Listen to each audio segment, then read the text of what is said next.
Hello, welcome back to my channel. My name is Jody if you're new here, and I'd love to have you join me every week. I try to post videos every Friday, so hit that subscribe button if you haven't already, or the notifications so you never miss a video. And today we are going to get into a technique called plopping. Have you ever heard of it?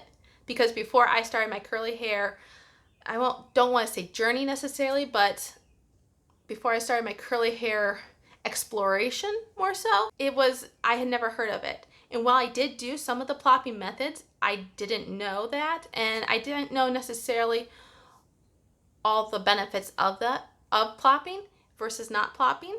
So today I'm going to bring you along on that journey. First of all, a definition of plopping basically. So plopping is basically a way that helps you absorb some of the extra moisture or product that's in your hair. And so I have, I think, 4 different techniques I'm going to show you. Actually, one of those 4 I'm going to just talk about because I don't actually have the necessary tools with me. So without further ado, let's head on over into my bedroom and you can see what I'm talking about. Okay, I've already washed my hair and deep conditioned and then put the stylers on. So now I'm going to show you the different plopping techniques. The first one we're going to start out with is wet plopping. I just have a shower cap here, and basically I'm going to put all my hair in the shower cap. I'm going to try to disrupt the curl the least possible amount. Sometimes I have to shove an extra one in there.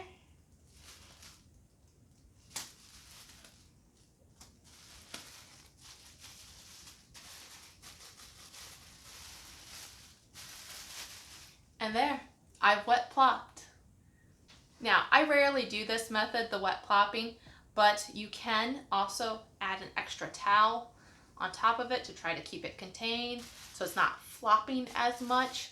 So this is my regular t-shirt,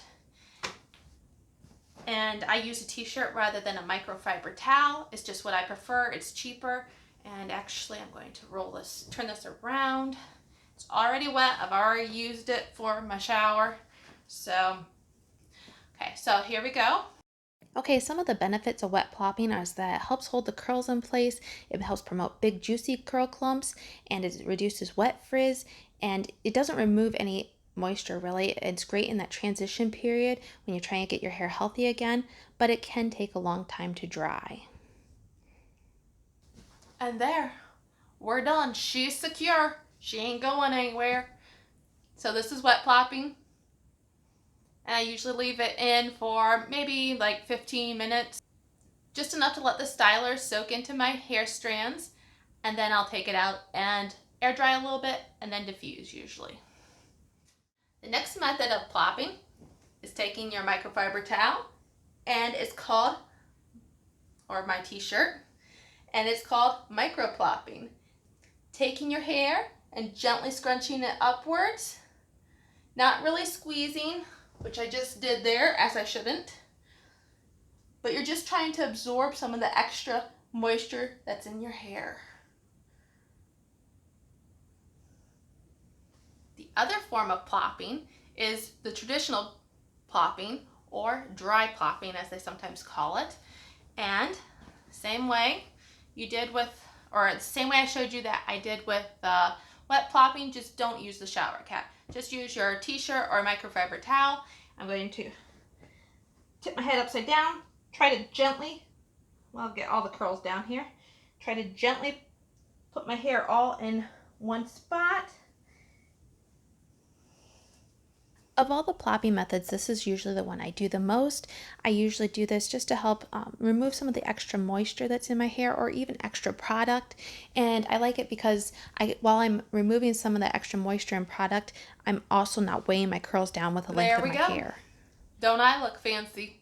And I usually leave this in for about 15 minutes maybe, give or take a little bit. And then the same way I would do with the other methods, I would let it air dry a little bit to form a little bit of a cast and diffuse.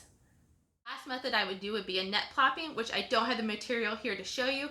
Basically, you take fishnet hose and then put your hair upside down into the fishnet hose, tie it off usually because you don't want the whole pantyhose, your hair extending the whole shaft of that.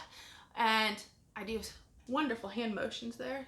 Isn't that nice? Doesn't that add to the video? Anyways, so you put your hair up in the fishnets and you can let it air dry there, or you can even diffuse with your hair in the fishnets. I don't recommend leaving it up there the whole drying time. You will end up with some wonky curls from what I've heard from other influencers. Never tried it myself, obviously, since I don't even have the fishnets to show you with. But that is the fourth way of plopping. Okay, so if you have any comments or questions, please leave them down below. I'd love to hear from you. Have you tried these methods? And which ones have you used? I've used a little bit of all of them except for the fishnet one. I don't have fishnets. And so, I mean, I'd be curious to try it. Will I get them someday? Maybe for the sake of experimentation, but I don't know. Who knows? Maybe if it's highly requested, I can try it. But until next week, I hope I see you again. Bye.